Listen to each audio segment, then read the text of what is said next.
I understand you just spoke with President Trump. How is he feeling? Well, we did speak by phone earlier this morning, and I think he's confident. He knows there is definitely a fight ahead. He's in, I always say, battle mode, getting ready for the fight. He knows there's going to be legal issues. I think he's disappointed by some of the media and how they have behaved. We talked about how many news organizations, including Fox, had called Arizona. That's still open to contest. Definitely, there was media malpractice that took place. The polling, almost every major poll was off. The Fox News poll particularly was very sympathetic to Democrats, to have no bearing with the reality of the election result.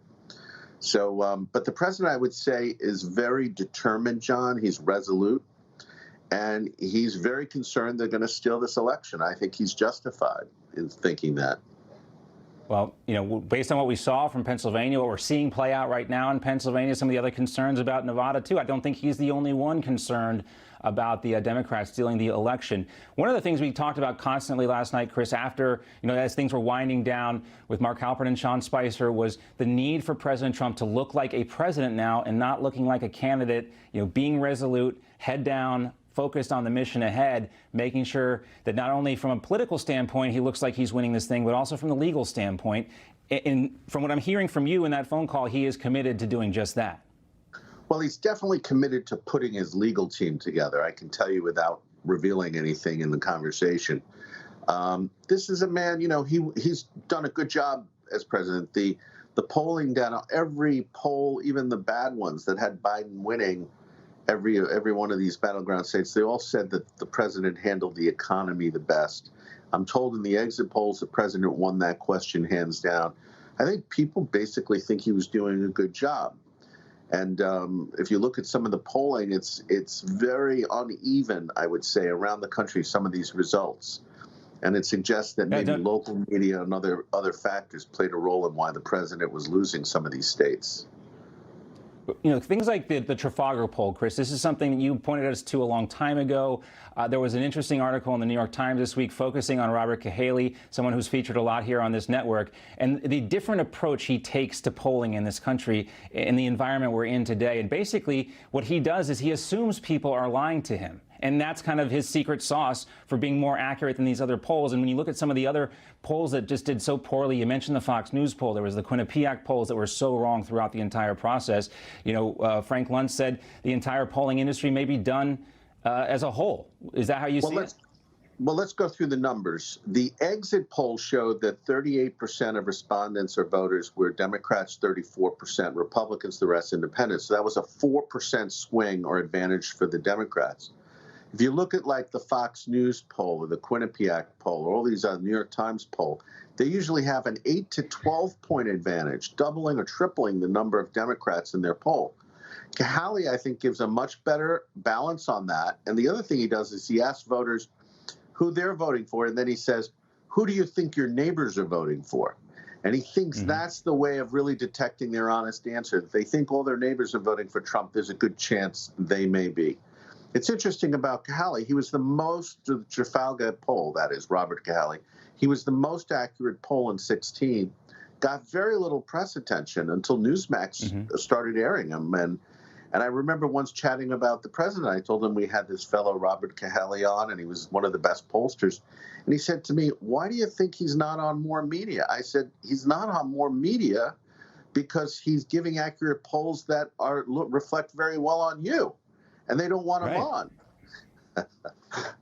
It disrupts their narrative, and that's kind of the issue here. They're more interested in projecting the narrative, continuing that narrative, than delivering the American public the truth. And I think we saw that in a rejection last night in a lot of these House races that weren't supposed to break for Republicans. Mark Halperin was talking early in the night about the anti-establishment sentiment that was in the exit polls. That was also present, I think, in some of these down ballot races. And we're going to see this continue regardless of the outcome of the race. That sentiment, Chris, I think will remain.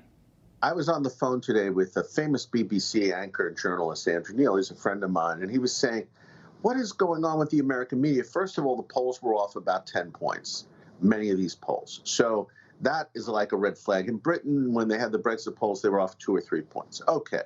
He said, but the fact they won't allow, like the New York Post, to report about Hunter Biden's emails, even just to report it, not to say it's true or false, and that they're taken off Twitter. This is a dangerous warning sign about America that the press is not even allowing. Like he was pointing out, when the president was giving his speech and his announcement last night, NBC was interrupting him, fact-checking him, and they turned away from his speech as he was talking. I mean, this is unprecedented in the annals of American media, where they're deciding what the American people should see. And it's just, they're very upset that Donald Trump has done much better than they believe he should have done. And this was also so apparent last night in the call for Florida. We had a strategy last night to be very cautious about making these calls. And when we were able to call Florida early, I was surprised because that was not really our strategy. But, you mentioned some of the analysis we used thanks to guys like Robert Cahaly. We had our program with Decision Desk HQ and getting our data in. And I was surprised it was so early, but the data was so obvious that it was going to break for President Trump. And then we're hearing these reports that the other networks didn't want to call it. It was just very surprising. Well, Fox called Arizona much quicker than they did, and that's still open to contest in our mind. We haven't called Arizona. But meanwhile, we were the first to call Florida, and a lot of people in the White House were very happy that we did, but it was based on the numbers. We weren't here to please. We've also called the state of Georgia. Now, some people said we're overreaching there. We believe and have very good information that the numbers are going to hold out on the recount, on the mail-in ballots, and the president will win the state of Georgia. I think a lot of it has to do in these states with local media. I think Florida has a lot more diverse media than other states, local TV stations, for instance, and therefore the president was able to bypass. And, I think people look at his record. You might not like his tweets. You might not like what he says. He had the strongest economy since World War II. We have the fastest recovery with this COVID thing. And I think a lot of people also were angry with the overreach on COVID. They want a sensible approach, and the president seems a lot more sensible than like Governor Whitmer in Michigan wants to close down the state. And one of the common themes you saw in some of these Senate races is they attack President Trump and they try to tie people like Lindsey Graham and Mitch McConnell to President Trump on the COVID response. But, the people of Kentucky and the people of South Carolina saw right through all that money, something like $300 million just for those two Democratic challengers. And the people of Kentucky and South Carolina said, we're not going to listen to any of that noise, and we're going to stay the course with our leaders. And think about the money that was spent. And this is really, I think, the election where people, the Lincoln Project, all these people that donated to these anti-Republican causes have to be wondering what they got for all that money they wasted. Well, the Democrats have a very far left agenda. Biden said, well, I was only raising taxes over $400,000. That's not true. He was going to raise a lot more in taxes. He was going to raise corporate taxes. Do you know how many people have a small business and make $100,000 a year? The corporate taxes, he wanted to go from 21% to 28%. Doesn't sound that big, except it's a 40% increase. It would have destroyed the stock market. It would have destroyed the job market in this country right in the middle of the pandemic.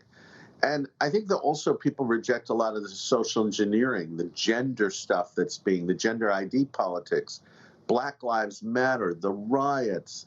I think when they look at that, they say, okay, I might not like everything about Donald Trump, but at least he's right on that issue. I believe in law and order. I don't believe we should be going in with the crazies. Yeah, the law and order was certainly on the ballot last night. The anti-socialist sentiment that was not captured in the polls certainly on the ballot again last night. And, it's not over yet. I'm sure there's going to be some very serious legal challenges, no matter the result in Nevada and Pennsylvania. And as you indicated, Arizona still not ready to be put in a win column for either candidate yet. Chris, go ahead. I was just going to say, John, the one thing I got from the president in my conversation with him today was he was going to fight. He's not going to just give up and wave the white flag easily on this, because he knows that they're playing games. They're playing games with the mail-in votes in Pennsylvania and other states. So he knows that this was part of their agenda, and he's fighting back, and I think it's good. Yeah, and I think the American public are going to, furl their eyebrows and raise some questions when 188,000 ballots show up in Michigan someplace, and not one of those ballots goes for Donald Trump. There is a lot of suspicious kind of storylines out there right now, and it's going to be up to the lawyers to parse through it all. And we will be here to keep everybody updated, of course. Chris, great to see you. Thanks so much. Thank you, John.